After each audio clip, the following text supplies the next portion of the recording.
नमस्कार, मी शिवानी साळुंखे. आपण पाहताय न्यूज 99. पाहूयात आजच्या ताज्या घडामोडी.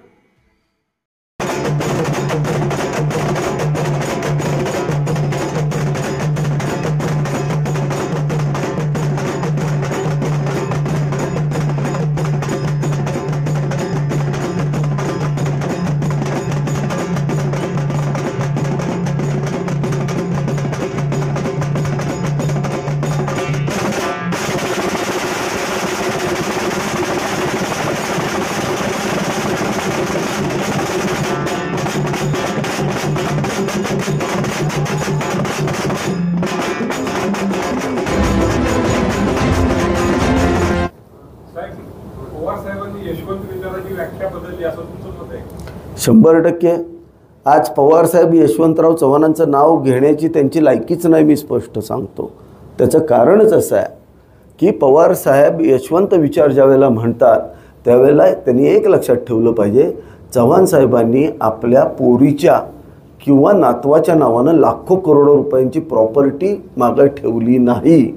आज जनतेच्या साठी त्यांनी आयुष्य झटवलं, पण त्यांच्या आयुष्यामध्ये कुठल्याही अशा वारसाला प्रॉपर्ट्या दिलेल्या नाहीत. त्यांनी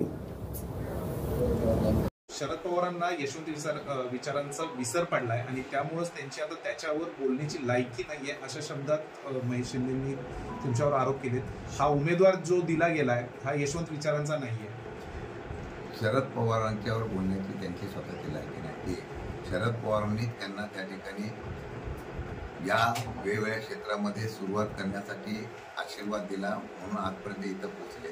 पण काय बापाला विचारण्याची प्रवृत्ती काही लोकांची असते, त्यामुळे त्यांच्यावर काय अपेक्षा करणं योग्य नाही.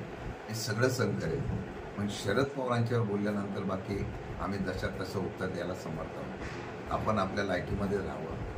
हा सातारा जिल्हा पवार साहेबांच्या महाराष्ट्रामध्ये ज्यावेळेला पवार साहेबांकडून बोललं की त्या ठिकाणी इतिहास करतो असं तुम्ही बोलत राहा, पण त्याला उत्तर जनता.